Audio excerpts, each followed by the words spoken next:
All right, good morning, everybody. A lot to get to here with the Orioles, a lot of thoughts. But first, let me spend a couple minutes recapping the game last night.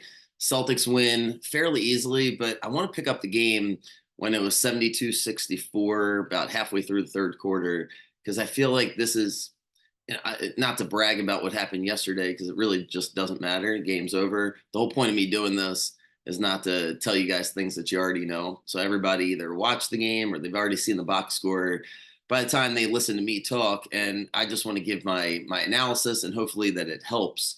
Not necessarily just tell you things that you might already know, but what it means for the next game. And as I said yesterday, I really thought the pace would be fast for the Celtics, and it was, and that's why most of my bets came through. Should have been 5-1, frankly, to go four and it went 4-2, but Holiday missed by a half a point, and then the Celtics didn't get over because frankly they didn't need to score any points in the second half for the most part. So that's just frustrating. I always say when you're betting on the NBA, if you're not live betting it, it's like you're just gambling because things change so quickly in the game that if you're watching it and you have a good opinion, you can make the adjustment. And clearly, the Celtics in the second half slowed the game down. Didn't want to give the Mavericks a chance to catch up, although they almost did. And that's what I want to pick up on. So 72-64. And what happened? Celtics missed a shot and Luka got the ball. So Luka got the ball and he traveled. Celtics turned it over. And another thing happened. It was 73-64, and the Mavericks had a chance to get a bucket, and they didn't. And that was as close as they got. And the reason I wanted to harp on that is because for a moment, the Mavericks had figured it out. They got 29 all the way down to 8. Luka was getting any shot that he wanted, and it was close. And then, boom, Celtics pulled away. So what does that mean necessarily for game two? I think we get a really, really competitive game two. I expect game two to come down to the last 2 or 3 minutes. I think it'll be basically a 50-50 game all the way through, but I don't see the Celtics blowing them out. The Celtics made a high degree of difficult shots, but also missed a lot of easy shots. So I don't know if the Celtics played a B game, maybe a B plus game, but it certainly wasn't an A game. So they can get better. But the Mavericks, Luke and Kyrie are going to get what they want. Like that was the main takeaway after that game was, yeah, Porzingis was fantastic. We can talk about that. He altered shots. He was blocking shots. The Mavericks, Luke only had 1 assist. There's a lot of things that you can point out that might make you feel like, how are the Mavericks going to fix this? But what I saw was the Mavericks can get the shots that they want. They just played really, really undisciplined. The Hardy character in the first quarter, I guess he thought the offense is supposed to run through him. I was sitting here watching the game. I could not believe the shots he was taking. Like if Luka and Kyrie were taking those shots, that would have been like one thing. But the backup guard for the Mavericks comes in the first quarter is just chucking shots up. And it was 22-18. And then all of a sudden, Celtics just blow the doors off.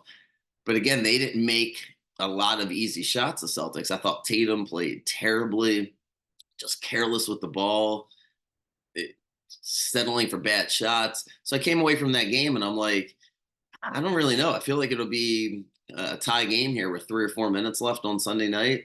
And then I'll get a different perspective of how the teams are going to close, how they're going to play under pressure, because there was essentially no pressure, in that entire fourth quarter. The Celtics just dominated it. Easy win for the Celtics, but I would not write off the Mavs after that. In fact, I'd be more inclined to like the Mavs after that game than before. But we'll see. I'll think about it over the next day or two. Maybe I'll rewatch the game. But the Celtics, they got the shots that they wanted. I think that will continue, and that's why it's really hard to bet on the Celtics because they're either going to make them or they're miss them. But they got the shots they wanted, and Porzingis was really, really, really effective. I don't know if he'll make every shot the way he did, but even if I'll shut up here. My overall take would be if the Celtics played exactly the way they played yesterday, it'll be a 50-50 series. The Mavs can compete with that Celtics team. Celtics are going to turn the ball over. Even if Porzingis makes all those incredible shots, the Mavs they'll be way more disciplined than they were in game one. Will it be enough? I don't know.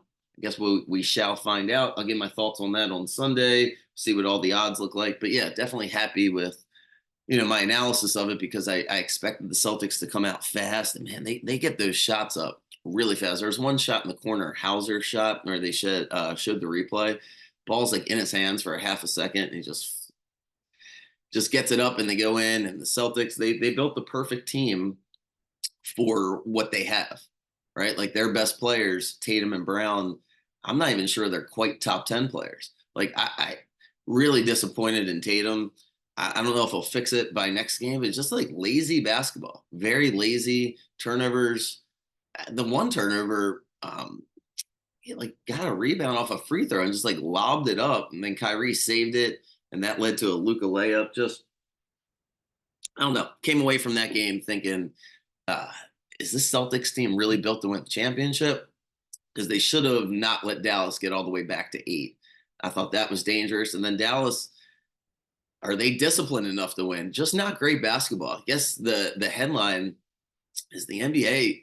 Man, I can totally understand if you're not gambling, if you don't love these games, because I love basketball. Like I really, really love basketball. If you like basketball, if you kind of occasionally play pickup, and it's like you enjoy basketball. I don't know how you enjoy that game yesterday unless you're betting on it. It's just the intensity for the first couple of minutes was there, and then it was like, it's just lackluster game. So, all right, that's my thoughts for that.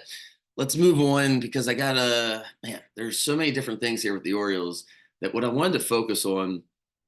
I know this is probably not the most exciting thing to focus on, but like there's no changes that are going to be made, and that's, I guess, my focus. So I had strong opinions on the Orioles past couple of games, paid out first 2 games of the series against the Blue Jays, and then cost me, excuse me, the past 2 days. And I had strong opinions. I really felt good. I felt basically what I'm trying to say is I don't feel that way about this series.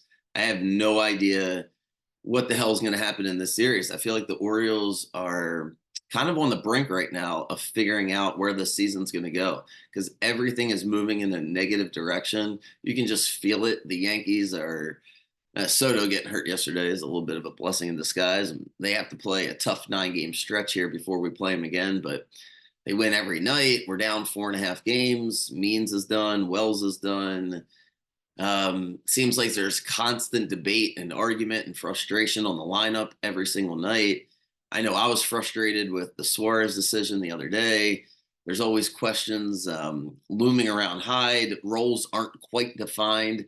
I totally understand the negative energy, frankly. Can't run away from it. I think if you flip it on the other side, the positive energy, you can rattle off a handful of guys from Westberg and Adley and Gunner, the really over exceeding expectations, all 3 of them, frankly.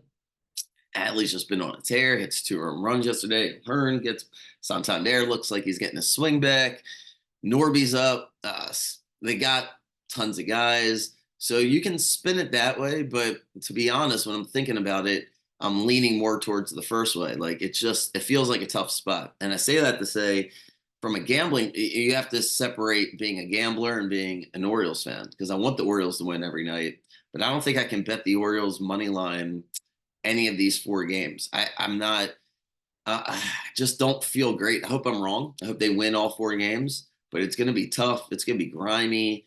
The Rays, they beat us on last Sunday. And they've had a really easy schedule. They were off on Monday. They played the Marlins twice. They won both of those games, Tuesday and Wednesday. Then they were off yesterday. And now we got a 4-game series. They're 32-31. This is a playoff series for Tampa. The odds are going to be favorable for the Orioles all series long because we're on the road and the metrics just don't look great for the Orioles right this second. That's why they had favorable odds yesterday and the day before against Blue Jays. So you're going to get great odds to take the Orioles, and I'm just not quite sure.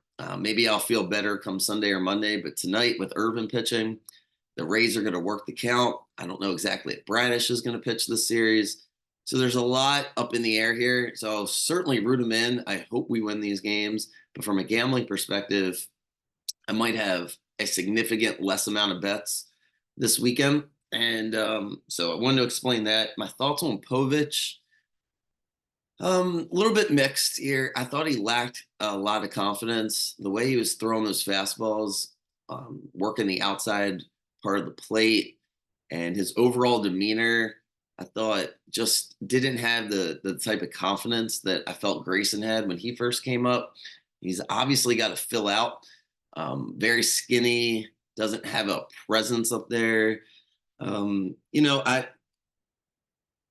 there were certainly some positives, but I think my overall take was I didn't love the energy. Like I really just didn't. I thought it's calm, cool, like he's been here for 10, 15 years. I get it, he's nervous, but I don't know if I don't know. It just kind of felt like a blah performance for me. I didn't feel like he had a ton of confidence the way he was pitching. And his line wasn't terrible. He did have some strikeouts. He had some moments, but defense did play solid behind him. We'll see on his next start. I certainly won't bet him on his next start. And yeah, I'm a little frustrated because I hate Vlad Guerrero. He's probably my least favorite effing player. And, it was just he got him. He kept throwing the same pitch. And eventually Guerrero hits it. And I'm like, you got to challenge that guy. Like, throw the ball inside. He's so slow with his hands, but he's strong as an ox. And if you leave that ball out over the plate, so maybe I'm just sour grapes there because that at bat really pissed me off. But we'll see. But if you told me he was going to be a trade piece, I wouldn't be upset. Like I don't know. I didn't feel it yesterday.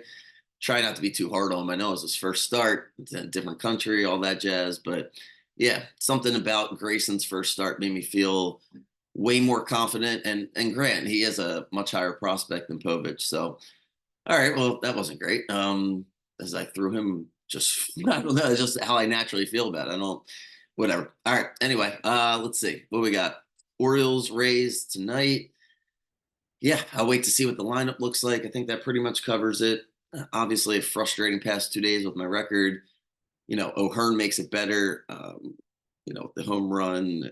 So I'm 2-3 yesterday with the Orioles, 4-2 with the basketball. But I did not forget that I was 1-4. 1-4, I think what it was with the NBA when I first started. So certainly keeping track of everything, not trying to pull a fast one over everybody, but I will keep my record for the NBA finals. And that's what I've decided after watching the finals yesterday. I'm not betting any NBA next year. Like I'll bet maybe a preseason bet or two, but Jesus Christ, these games are, if you don't bet on the games, I mean, I just would have checked out. It's like, this isn't, man, they got to do something different. The broadcast has to be different. Something's got to give because the product, basketball is the best sport. Every kid loves basketball. Every girl now plays basketball. Every boy plays basketball. But the NBA product is just god awful. Like to watch it, it shouldn't be like that, but it is. That's how I felt yesterday. All right. Hopefully it didn't sound too grumpy this morning, but just keeping it real. Anyway, all right. I'll see you guys in the morning tomorrow. Picks will be out later this afternoon. Jack was on a family vacation, just got back, so picks will be coming from Jack soon. But the truth of the matter is, I really like having him on board because he doesn't bet that often. So when he does bet, it's certainly he's actually betting. We're getting the real, picks that he's giving out. But obviously, I'm aware that if you're going to follow somebody, especially for football season, the guys that I'll have on board will be doing it more full time. So I'm looking forward to that. Appreciating everybody's patience, and I'll see you guys in the morning. Have a good weekend and happy Friday.